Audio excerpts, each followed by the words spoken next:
અને ગુંદા નથી ભાવતા એવું કહેવાવાળા ધરાઈ ધરાઈને ખાશે। સૌથી પહેલાં ગુંદેથી ગુંદા લઈ આવવાના, પછી તેને ફોડી લેવાના,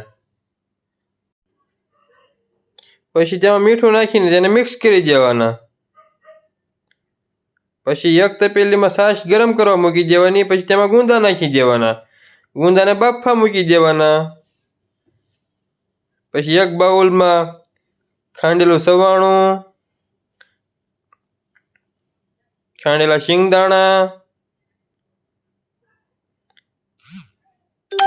ખાંડેલા ગાંઠિયા,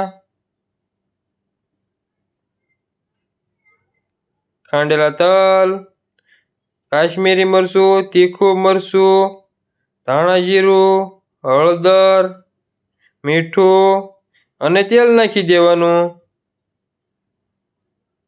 પછી તેને સરખી રીતે મિક્સ કરી દેવાનું અને આવો મસાલો તૈયાર કરી લેવાનો।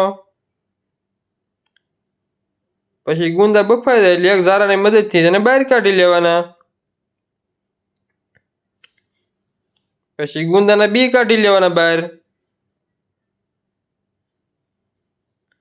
પછી બધા જ ગુંદા આવી રીતે ભરી દેવાના। પછી એક કડાઈમાં તેલ ગરમ કરવા મૂકી દેવાનું। તેલ ગરમ થઈ જાય એટલે રાઈ, જીરું, મીઠો લીમડો, હિંગ અને ગુંદા નાખી દેવાના।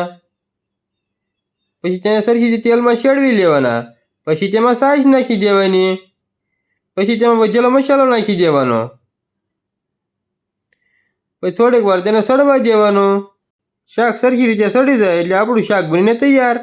જો તમને મારો વિડીયો સારો લાગ્યો તો લાઈક કરવાનું, શેર કરવાનું અને ફોલો કરવાનું તો ભૂલતા જ નહીં।